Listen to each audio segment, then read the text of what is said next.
Welcome to The Explainer. Today, we're unpacking what has rapidly become, well, the most severe macroeconomic supply disruption in modern history, the 2026 Strait of Hormuz crisis. We're going to explore exactly how a distant military standoff is causing massive cascading effects, from local pumps right here in the US all the way to absolute global panic. Okay, let's dive right into this. Picture this. It's the second week of March 2026. California drivers are pulling up to the pump and seeing a seriously jarring reality. Gas prices had just broken $5 a gallon. Now, for a lot of Americans, this was the very first tangible, painful ripple of a massive global shock. But here's the thing. That price spike, it didn't just happen in a vacuum.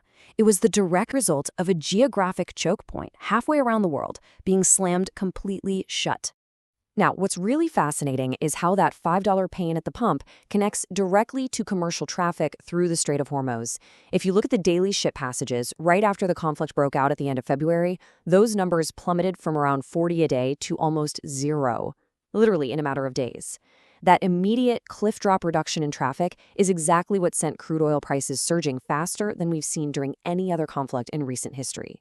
So here is our roadmap for today's explainer. First, the $5 ripple. Second, the dual blockade. Third, the pipeline illusion. Fourth, from gas to groceries. And finally, number 5, the legal standoff.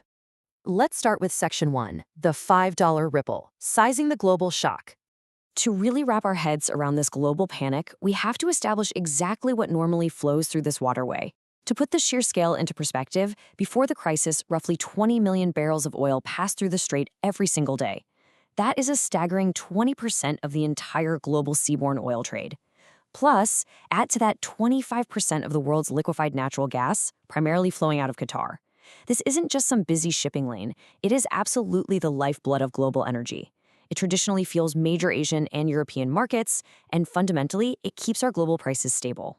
And here is the absolutely terrifying fragility of this whole system. All of that energy, literally a fifth of the world's oil, is squeezed through a strait that is only 21 miles wide at its narrowest point. Just imagine routing that massive a chunk of the global economy through a passage so incredibly tight that ships have to navigate unidirectional sea lanes right on the edge of territorial waters. It's a massive bottleneck, practically waiting to be choked. Moving right along to section 2, the dual blockade, a military standoff. So let's look at the unique and complex military reality that actually triggered this 2026 crisis. We're looking at a completely deadlocked situation that's been described as a dual blockade. On one hand, you have the US Navy. They're actively trying to clear the strait, counter-blockading Iranian ports, and intercepting ships that have paid Iranian transit tolls.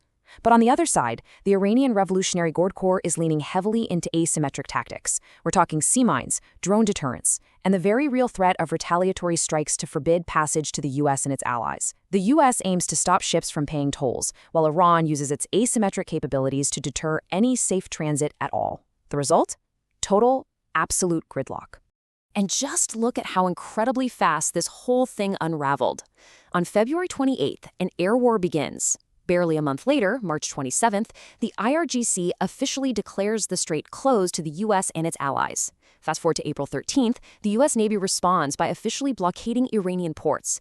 And by May 4th, the US launches Operation Project Freedom to try and explicitly escort ships out. During this rapid escalation, over just a matter of weeks, Brent crude shot past $126 a barrel as sheer panic completely gripped the markets. Which brings us to section 3, the pipeline illusion, why workarounds fail. Now you might be wondering at this point, hey, why can't we just bypass the strait using pipelines? Well, this brilliantly illustrates the math problem with that idea, and it's pretty glaring. The Strait of Hormuz normally handles about 20 million barrels per day, right? But the combined capacity of all alternative pipelines, like Saudi Arabia's East-West pipeline and various routes in the UAE, is roughly 9 million barrels per day. So even if these pipelines are running at absolute maximum capacity, they cover less than half of the disrupted volume. They simply cannot replace the strait. But even if we ignore the capacity limits for a second, there are immense physical risks here. These alternative pipelines, they are not some safe, secret bypass. They are fixed targets. Throughout this entire conflict, energy infrastructure across the Gulf has been highly vulnerable to the exact same asymmetric drone and missile threats that are keeping the strait closed in the first place. You simply can't safely divert the oil if the alternative routes are also under fire. Now let's pivot to Section 4, from gas to groceries, the hidden food crisis. This brings us to what I honestly think is the most crucial plot twist of this entire explainer. Because when you really dig into the data, this crisis is not just about oil. A pivotal policy brief from the Kiel Institute for the World Economy highlighted a massive hidden threat. Standard trade models completely missed this, mostly because they were so hyper-focused on petroleum. But by focusing only on oil, the world overlooked what else gets squeezed through that tiny 21-mile gap. So the crucial point here is this crazy domino effect, which the Kiel Institute actually calls the bottleneck mechanism. See, the Gulf region doesn't just export fuel. Halted natural gas exports from places like Qatar and Iran completely paralyze the production of essential chemicals, things like methanol and urea. And that leads directly to a massive global fertilizer scarcity. And as you can probably guess, without fertilizer, you inevitably get a devastating global food crisis. And to make matters worse, the timing of this could not have been more catastrophic. Remember, the blockade began in March 2026. Well, March and April happened to be the absolute peak demand months for nitrogen fertilizer for the spring planting season across the Northern Hemisphere. If farmers can't get fertilizer right exactly when they need it, it locks in long-term global food shortages that are going to persist long after any ships actually start moving again. But, the suffering from this isn't distributed equally. While American consumers might be loudly feeling the pinch of $5 gas, the U.S. as a whole sees only a minor 0.07% drop in overall welfare impact.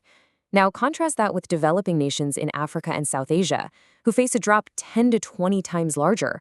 Why? Because these countries rely incredibly heavily on imported Gulf fertilizers.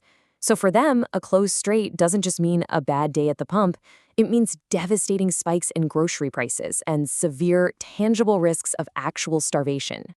Finally, let's move to Section 5, the legal standoff, a diplomatic deadlock. So what's keeping negotiations at a complete standstill? When we examine the opposing legal frameworks, we see a massive, fundamental disconnect. The UN Security Council and the United States demand open waters, and they're relying on the UN Convention on the Law of the Sea, which protects the right of transit passage and general freedom of navigation.